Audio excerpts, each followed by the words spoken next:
Jesus Nazareno, sinasamba ka namin,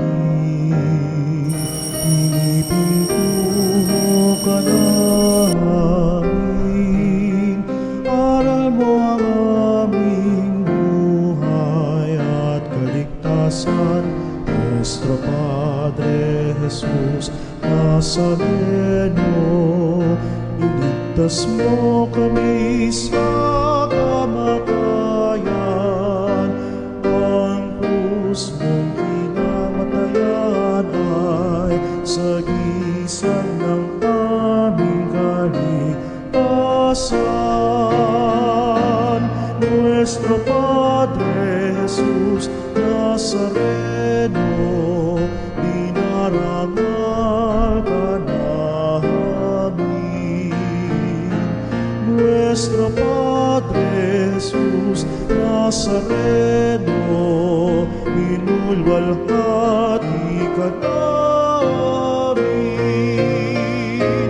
Nuestro Padre Jesus Nazareno, dinarangal ka namin. Nuestro Padre Jesus Nazareno, minulwalhati ka namin. Ng Anak at ng Espiritu Santo. Amen. Ang pagpapala ng ating Panginoong Hesukristo, ang pag-ibig ng Diyos Ama, at ang pagkikipagkaisa ng Espiritu Santo naway sumainyong lahat. At sumaiyo rin. Mga kapatid, tinipon tayo bilang mga kaanib na angkan ng Diyos, kaya dumulog tayo sa mabuhaing Panginoong nagpapatawad ng loob. Sinugong tagapagpagaling sa mga nagsisisi, Panginoon, kaawaan mo kami. Panginoon, kaawaan mo kami. Dumating na tagapag-anyayang mga makasalanay magsisi, Kristo, kaawaan mo kami. Kristo, kaawaan mo kami.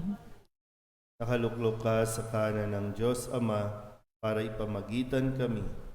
Panginoon, kaawaan mo kami. Panginoon, kaawaan mo kami. Kaawaan tayo ng makapangyarihang Diyos, patawarin tayo sa ating mga kasalanan at patnubayan tayo.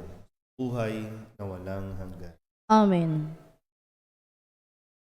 Nalangin tayo. Ama naming makapangyarihan, pinangangatawanan mong manahan sa mga may loobing tapat at maaasahan. Sa kagandahang loob mo, kami naway makapamuhay bilang mga mapalad na maging iyong tahanan sa pamamagitan ni Hesukristo, kasama ng Espiritu Santo, magpasawalang hanggan. Amen. Umupo ang lahat. Pagbasa mula sa aklat ng Henesis. Sa simulay, iisa ang wika ng lahat ng tao sa daigdig. Sa kanilang pagpapalipat-lipat, nagawi sila sa silangan sa isang kapatagan sa Sinar. Dito sila huminto at namayan. Nagkaisa silang gumawa ng maraming tisa at lutuing mabuti para tumibay. Tisa ang ginagamit nilang bato at alkitran ang kanilang semento. Ang sabi nila, ngayoy magtayo tayo ng isang lungsod na may toreng abot sa langit upang matanyag tayo at huwag nang magkawatak-watak. Bumaba ang Panginoon upang tingnan ang lungsod at ang toreng itinatayo ng mga tao. Sinabi niya, ngayon ay nagkakaisa silang lahat at iisa ang kanilang wika. Pasimula pa lamang ito ng kanilang mga binabalangkas. Hindi magluluwat ay gagawa sila ng anumang kanilang maibigan. Ang mabuti, puntahan natin at guluhin ang kanilang wika upang huwag silang magkaunawaan. At ipinangalat ng Panginoon ang mga tao sa buong daigdig, kaya't natigil ang pagtatayo ng lungsod.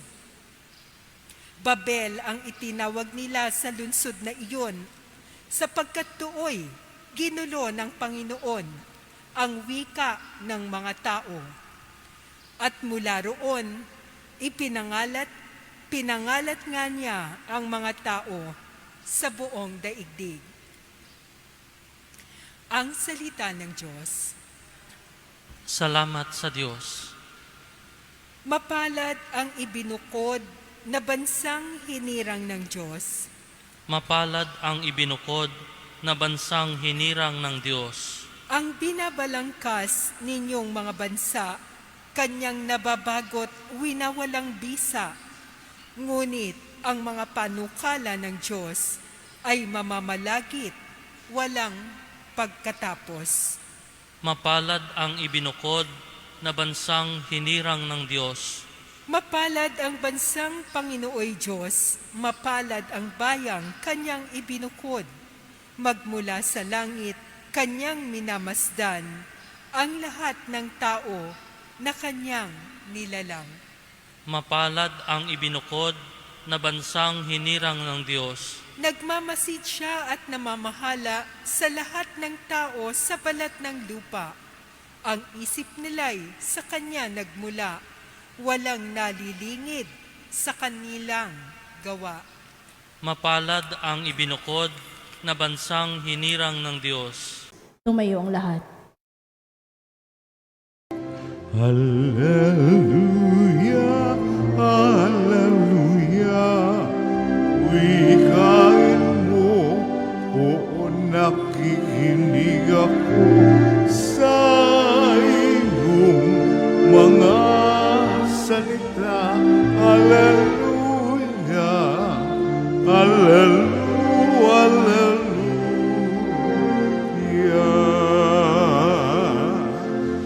Sumainyo ang Panginoon. At sumayo rin. Ang mabuting balita ng Panginoon ayon kay San Marcos. Papuri sa iyo, Panginoon.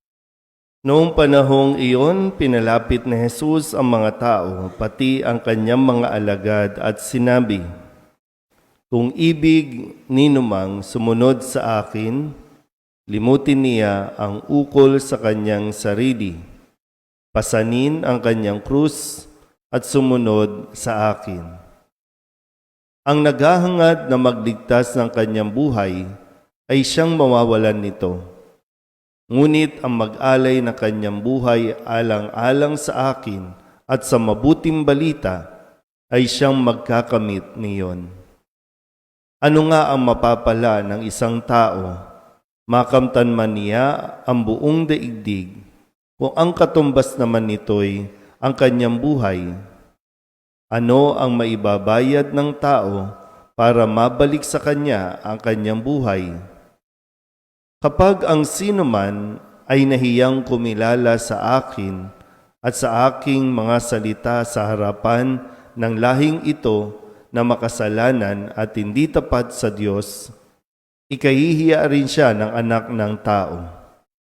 Pagparito niya, nataglay ang dakilang kapangyarihan ng kanyang Ama at kasama ang mga banal na anghel. Sabi pa ni Jesus sa kanila, "Tandaan ninyo, may ilan sa inyo rito na hindi mamamatay hanggat di nila nakikitang nagahari ang Diyos ng may buong kapangyarihan." Ang mabuting balita ng Panginoon. Pinupuri ka namin, Panginoong Hesukristo. Umupo ang lahat. Umupo ang lahat. Isang magandang umaga po sa inyong lahat. Sa ating pong Ebanghelyo, ipinahayag ni Jesus ang pwedeng mangyari sa mga taong naghahangad at nagnanais na sumunod sa Kanya. Hindi po madali.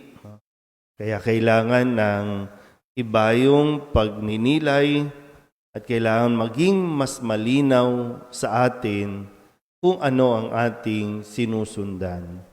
Mahirap po yung parang nakikiuso lang tayo. Mahirap din naman yung parang, no, dahil marami ang pumupunta, dahil marami ang parang pumipila, doon na rin tayo. Kailangan maging buo ang ating desisyon. Pwedeng siguro, ma-impluwensyahan ka, pwedeng sa umpisa maging curious ka. Pero sana sa patuloy natin na pagsisimba, patuloy natin na paglapit kay Jesus, mas makilala natin siya ng lubusan. Sabi po ni Jesus, ang sino mang nagnanais sumunod sa akin. Hindi tayo pipilitin o pupuwersahin. Kasi nga, mayroon tayong kalayaan. Mayroon tayong kalayaan piliin siya o tanggihan siya.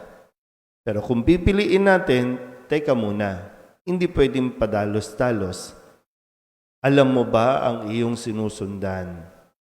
Alam mo ba na ang maging Kristiyano ay hindi madali? Kasi unang-una, sabi, marunong ka dapat lumimot ng tungkol o para sa sarili mo.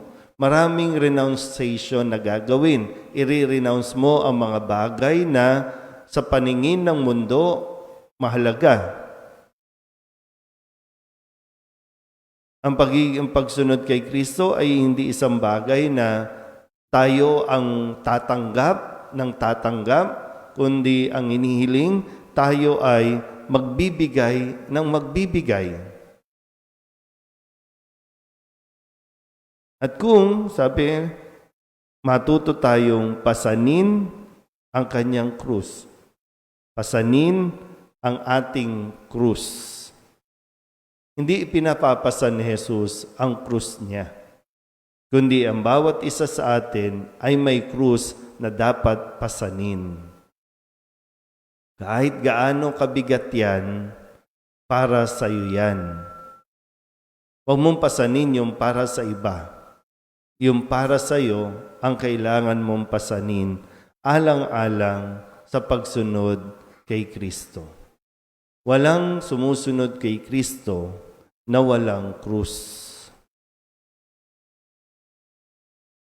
Lahat dapat matutong umako ng krus niya. Pag sinabi naman pong krus, no, ito yung misyon at yung responsibilidad na nakaatang sa iyo. Kung puro sarap lang ng buhay ang gusto mo, baka mali. Kasi yung ginhawa, mararanasan natin sa dulo.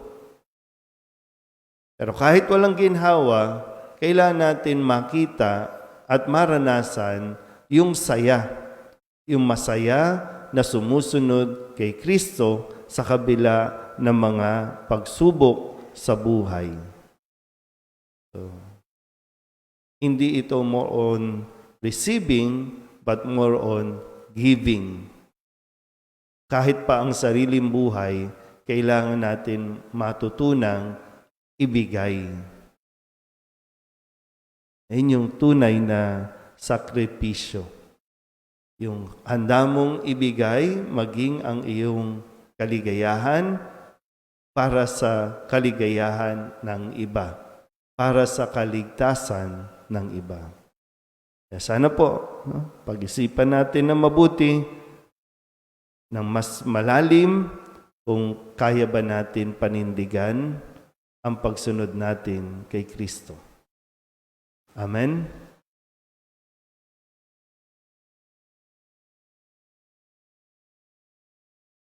Manalangin tayo sa Ama sa langit upang masundan natin si Jesus, ang kanyang anak, at matularan siya ng lubos.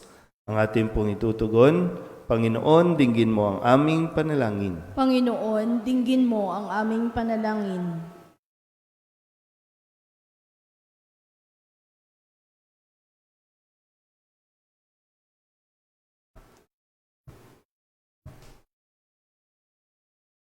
Ang bayan ng Diyos, naway yakapin ang krus ni Kristo at maging mga buhay na mensahe ng pag-asa sa mga taong ipinagkatiwalang mapasa ating pangangalaga. Manalangin tayo sa Panginoon. Panginoon, dinggin mo ang aming panalangin. Ang mga pinuno ng ating bansa, naway marinig nila ang daing ng ating mga kababayan, lalo na yaong mga nagdurusa dahil sa kawalan ng katarungan.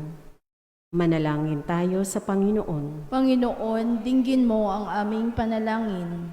Tayo naway maging mga karapat-dapat na katuwang ng mga taong nabibigatan sa kanilang dinadalang krus sa buhay.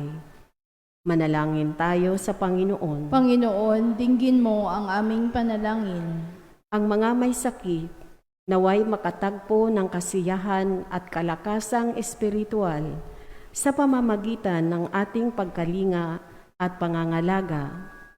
Manalangin tayo sa Panginoon. Panginoon, dinggin mo ang aming panalangin. Ang mga yumao, naway makapahinga sa kapayapaan ng Diyos.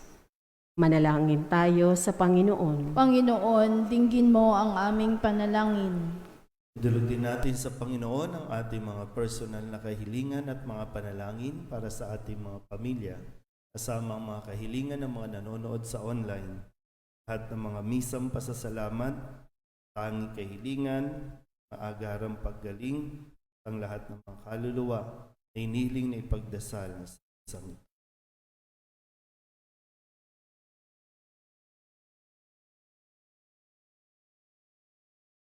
Ang lahat ng ito iniling namin sa ngalan ni Kristong aming Panginoon. Amen. Umupo.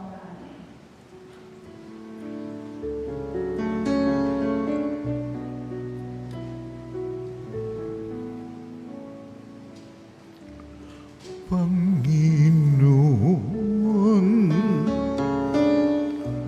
aming alay, itong alak at tinapay sa altar mo.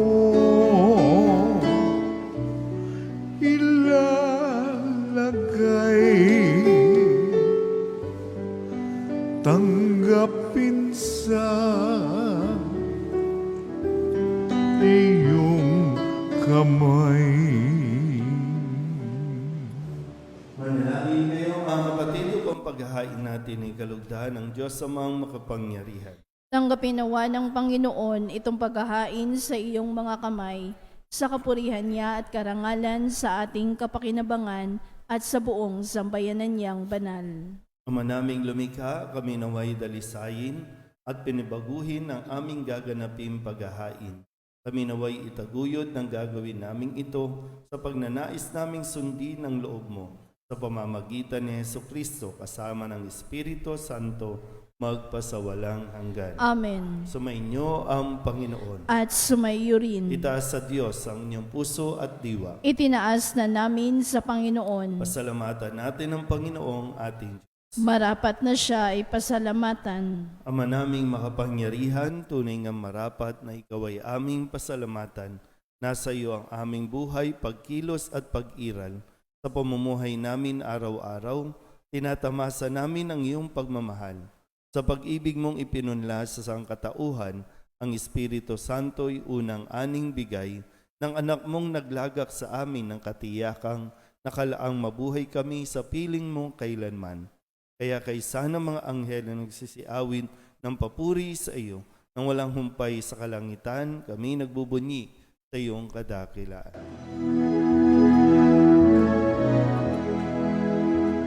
Santo, Santo, Santo, Panginoong Diyos na makapangyarihan, napupuno ang langit at lupa ng kaluwalhatian mo.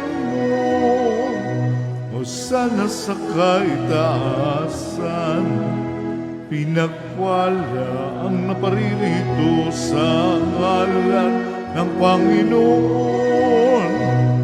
Hosana sa kaitaasan. Ama naming banal, ikaw ang bukal ng tanang kabanalan, kaya't sa pamamagitan ng iyong Espiritu, gawin mong banal ang kaloob na ito upang para sa aming maging katawan at dugo ng aming Panginoong Heso Kristo. Bago niya pinagtiis ang usang loob na maging handog, hinawakan niya ang tinapay, inasalamatan kaniya, pinaghati-hati niya iyon, iniabot sa kanyang mga alagad at sinabi, "Anggapin ninyong lahat ito at kanin, ito ang aking katawan na ihahandog para sa inyo."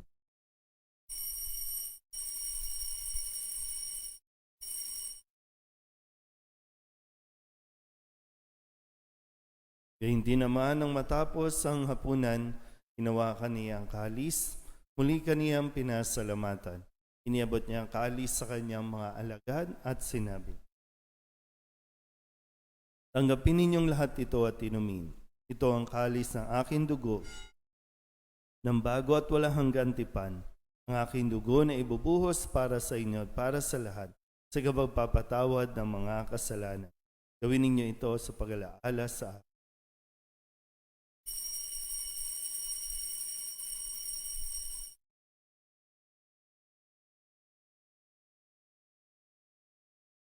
Ipagbunyi natin ang misteryo ng pananampalataya. Si Kristo'y namatay, si Kristo'y nabuhay, si Kristo'y babalik sa wakas ng panahon. Ama, ginagawa namin ngayon ang pag-alaala sa pagkamatay at muling pagkabuhay ng iyong anak. Kaya tiniaalay namin sa iyo ang tinapay na nagbibigay buhay at ang kalis na nagkakaloob ng kaligtasan. Kami napapasalamat dahil kami iyong minarapat na tumayo sa harap mo para maglingkod sa iyo. Isinasamo namin kami magsasalo-salo sa katawan at dugo ni Kristo ay mabuklod sa pagkakaisa sa pamamagitan ng Espiritu Santo. Ama, lingapin mo ang iyong simbahang laganap sa buong daigdig. Puspusin mo kami sa pag-ibig kay San Francisco na aming Papa at ni Jose na aming Obispo at ng Tanang Kaparian. Alalahanin mo rin ang mga kapatid naming nahimlay na may pag-asang sila'y muling mabubuhay, gayon din ang lahat ng mga pumanaw. Kawaan mo sila at patuloyin sa iyong kaliwanagan. Kawaan mo at pagindapating kaming lahat na makasalo sa iyong buhay na walang wakas. Kaysa ng mahal na Birhen Maria na ina ng Diyos, ng kabiyak ng puso niyang San Jose. Kaysa ng mga apostol at ng lahat ng mga banal na namuhay dito sa daigdig na kalugod-lugod sa iyo, may pagdiwang nawa namin ang pagpupuri sa ikararangal mo sa pamamagitan ng iyong anak, aming Panginoong Heso Kristo.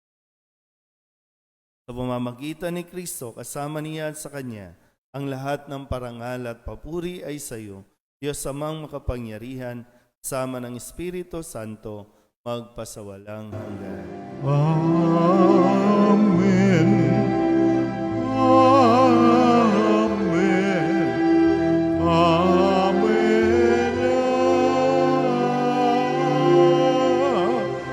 Amen. Buong kababaan, loob tayong tumawag sa ating Panginoon ng Ama namin.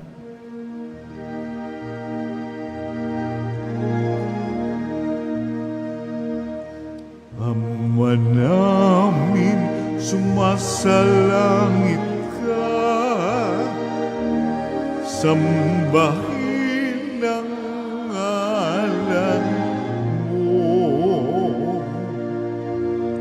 mapasa amin ang kaharian mo, sundin ang loob mo, dito sa lupa para lang sa langit. Bigyan mo kami ngayon ng aming kakanin sa araw-araw at patawarin mo kami sa aming mga sala para lang pagpapatawad namin sa nagkakasala sa amin. At huwag mo kaming ipahintulot sa at di-adya mo kami sa lahat ng masama.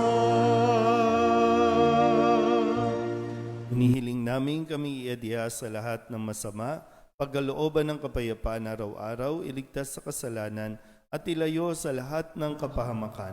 Samantalang aming pinananabikan ang dakilang araw ng pagpapahayag ng tagapagligtas naming sa Hesu Kristo. Sapagkat iyo ang kaharian at ang kapangyarihan at ang kapurihan magpakailanman. Amen. Panginoong Hesu Kristo, sinabi mo sa iyong mga apostol, kapayapaan ang iniiwan ko sa inyo, aking kapayapaan ang binibigay ko sa inyo. Unghen mo ang aming pananampalataya at huwag ang aming mga pagkakasala.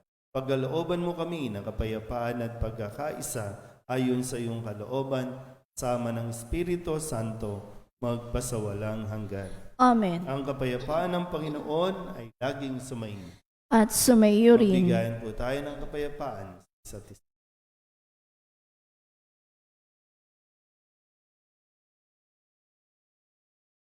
Kordero ng Diyos na nag-aalis ng mga kasalanan ng sanlibutan, maawa ka sa amin. Kordero ng Diyos na nag-aalis ng mga kasalanan ng sanlibutan, maawa ka sa amin. Kordero ng Diyos na nag-aalis ng mga kasalanan ng sanlibutan, ipagkaloob mo sa amin ang kapayapaan. Lumuhod ang lahat.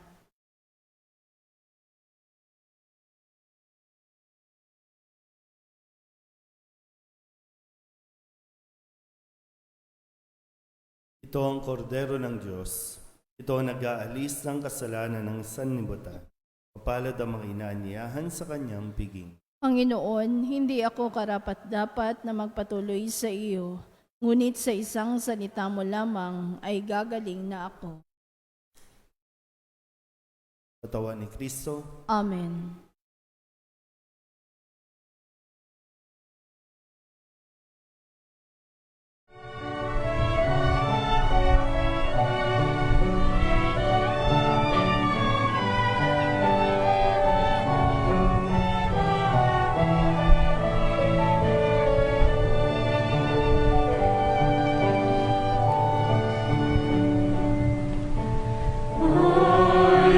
Listen to the Lord, will listen to the voice of His people, serve them with all my heart. I will listen to His words and call upon the Lord for His people to live in faith and truth and in love.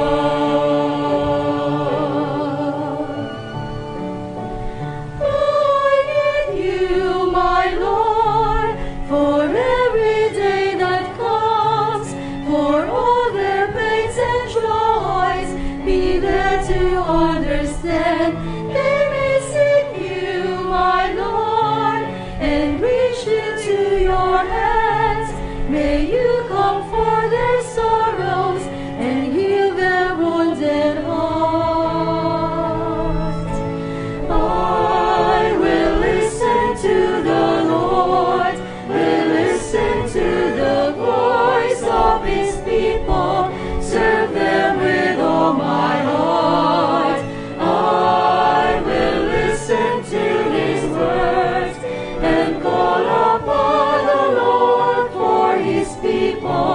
To live in faith and truth and in love.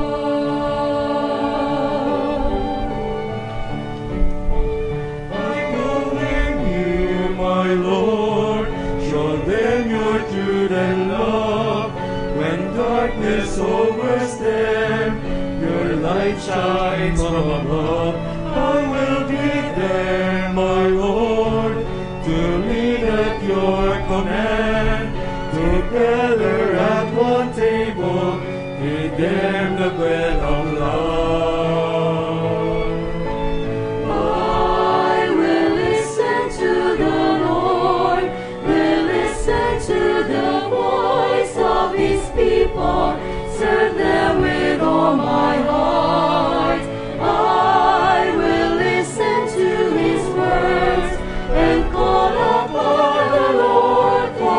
people to live in faith and truth and in love. There are those who seek the lost and suffering. Bind their wounds and bring them to your care. Oh Lord, I know that you're with them, embracing once again. Your love is all I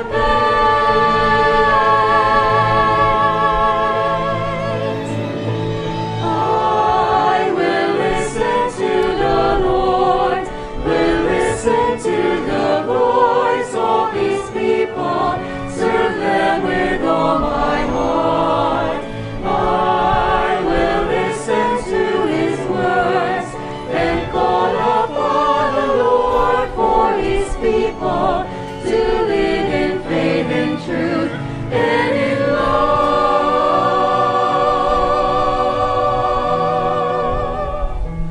I will listen to the Lord and call upon the Lord for His people to live in faith and truth and in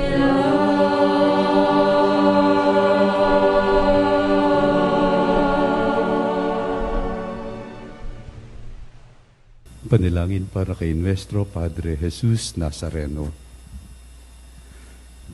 Katamis-tamisang naming mahal na Poong Jesus Nazareno, Diyos at manunubos ko, na naglalakbay sa kalbaryong pasan-pasan mo ang krus na nagpagpapakuan sa iyo.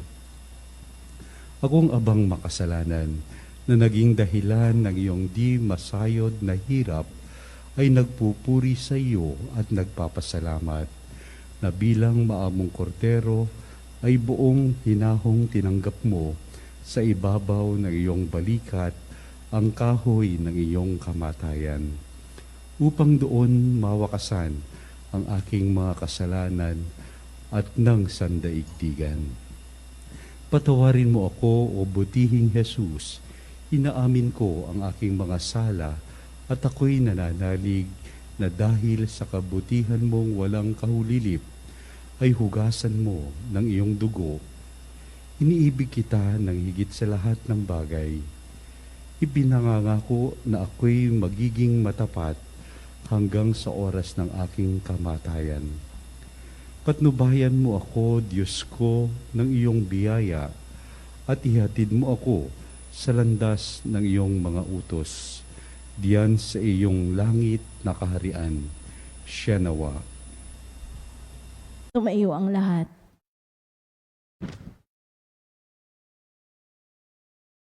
Manalangin tayo.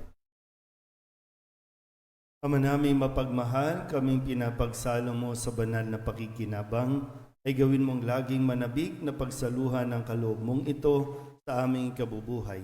Sa pamamagitan ni Jesucristo kasama ng Espiritu Santo, magpasawalang hanggan. Amen. Sumainyo ang Panginoon at pagpalain kayo ng makapangyarihang Diyos, Ama at Anak at Espiritu Santo. Tapos sa ang banal na misa, humayo tayo sa kapayapaan ni Kristo. Magandang umaga po. Morning, Father.